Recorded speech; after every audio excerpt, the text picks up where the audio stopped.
Friends, today சமையலில் கருளைக்கிழங்கு கட்டில் பண்ணலான்னு இருக்கேன். இன்றைக்கி ஒரு வித்தியாசமாக பண்ணலான்னு இருக்கேன். எல்லாம் உருளைக்கிழங்குல பண்ணுவாங்க. நான் கருளைக்கிழங்கு பண்ணி வச்சுருக்கேன். அதனுடைய தேவையான பொருட்கள்லாம் வச்சுருக்கேன். இப்போ உங்களுக்கு எப்படி செய்யணும்னு சொல்கிறேன். அது அந்த செய்முறை எனக்கு கொடுக்குறேன். நீங்கள் உங்கள் வீட்டில் செஞ்சு பாருங்கள். இப்போ நான் செய்ய போகிறது என்ன ரெடி பண்ணி வச்சுட்டுருக்கேன். என்னன்னு கேட்டிங்கன்னா, கருளைக்கிழங்கு அவிச்சு நல்லா பொடி பண்ணி மசிச்சு வச்சுருக்கேன். பச்சரிசி மாவு வச்சுருக்கேன். அப்புறம் பிரெட் தூள் பண்ணி வச்சுருக்கேன். அப்புறம் வெங்காயம் வச்சுருக்கேன். சிக்கன் மசாலா, ஃப்ரை மசாலா, இது கரம் மசாலா, அப்புறம் ஹாப்பி மசாலா வச்சுருக்கேன். கொஞ்சம் சரிங்க, ஹாப்பி மசாலா வச்சுருக்கேன். அதோடு கொஞ்சம் தேவையான பொருள் எல்லாமே போடலாம். ஆனால் இப்போ சும்மா என் கையில் இருக்கிறத போடுறேன். இன்க்ரீடியன்ஸ் என்னென்ன இருக்கோ இது கொடுத்து. இது எங்கள் வீட்டில் விளைஞ்ச புதினா, இது கருவேப்பிலை, இது பச்சை மிளகாய், தேவைக்கேற்ப மிளகாத்தூள் வச்சுருக்கேன். மிளகாய் பொடி வச்சுருக்கேன், மிளகாய் தூள் வச்சுருக்கேன், சால்ட்டு. இதுதான் இதனுடைய தேவையான பொருட்கள். இதுதான் இப்போ இதை நான் எப்படி செய்யணுன்றது செய்முறைகளை தான் கொடுக்குறேன் உங்களுக்கு. இது மசிச்சு வச்சாச்சு.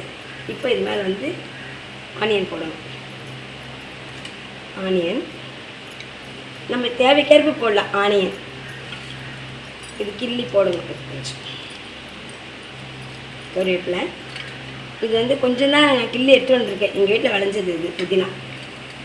பச்சை மிளகாய் கொஞ்சம், ஏன்னா பிள்ளைங்க சாப்பிட மாட்டாங்க நிறைய காரம் போட்டால். இது போதும், இந்த காரம் போதும். தேவைக்கேற்ப சிக்கன் 65 கொஞ்சம் மசாலா டேஸ்ட்டுக்கு, வேறு ஒன்றும் இல்லை, இதெல்லாம் கொஞ்சம் போட்டால் போதும். அப்புறம் கரம் மசாலா பவுடர் கொஞ்சம். அப்புறம் ஃப்ரை மசாலா பவுடர் போட்டிங்கனாக்கா கொஞ்சம் டேஸ்ட்டு கூட்டி கொடுக்கும். வேறு ஒன்றும் இல்லை, நிறைய போட வேண்டாம், கொஞ்சம் போட்டால் போதும். தேவைக்கேற்ப சால்ட்.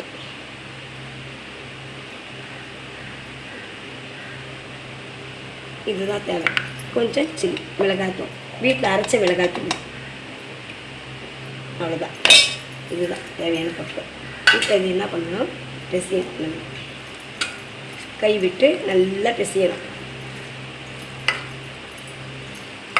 இப்படி பிசையும் போதே தெரியும் நமக்கு இதில் வெங்காயம் இருக்கா இல்லையான்னு தெரியும். பத்தலைனாக்கா இன்னும் கொஞ்சம் போட்டுக்கிடலாம்.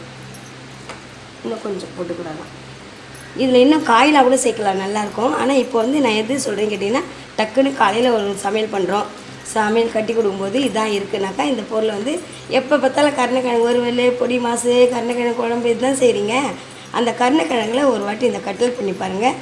செம சுவையாக டேஸ்ட்டாக இருக்கும். இதை பார்த்துட்டு உங்கள் வீட்டில் நீங்களே செய்வீங்க. செஞ்சுட்டு எனக்கு கமெண்ட் பண்ணுங்கள். இதை தொட்டுக்கங்க. கருளைக்கிழங்கு கொஞ்சம் பிசு பிசுன்னு இருக்கும், சில பேருக்கு அது பிடிக்காது. ஆனால் இப்படி பண்ணுங்கள், இதை போட்டு இப்படி எடுத்துக்கோங்க. அவ்வளோதான், வேறு ஒன்றும் இல்லை. சில பேர் பெருசாகவும் போடுவாங்க, சில பேர் சிறுசாகவும் போடுவாங்க. ஆனால் எங்கள் வீட்டில் சிறுசாக போட்டால் தான் பிடிக்கும், அதனால் சிறுசாக போடுங்க. இது போட்டுட்டு பிரெட் ரோஸ்ட் ஒரு வாட்டி இப்படி டிப் பண்ணிவிட்டு மறுபடியும் இது அரிசி மாவில் டிப் பண்ணணும். அப்போ தான் நல்லா செவன்னு நல்லா கிரிப்பாக நல்லா அழகாக இருக்கும், கிரிஃபியாக இருக்கும். இது தொட்டுக்கங்க, இப்படி தொட்டுக்கிட்டு இப்படி எடுங்க. கையில் ஒட்டாமல் வரும் மாவு.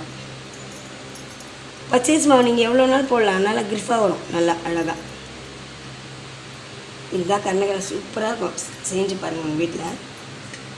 நான் சும்மா ஒரு 5 பண்ணி உங்கள்கிட்ட காட்டுறேன், அது எப்படி இருக்குன்னு பாருங்கள். நீங்கள் ட்ரை பண்ணி பாருங்கள், நீங்களே சொல்லுவீங்க கமெண்டில். தீ கம்மியாக வைக்கணும்.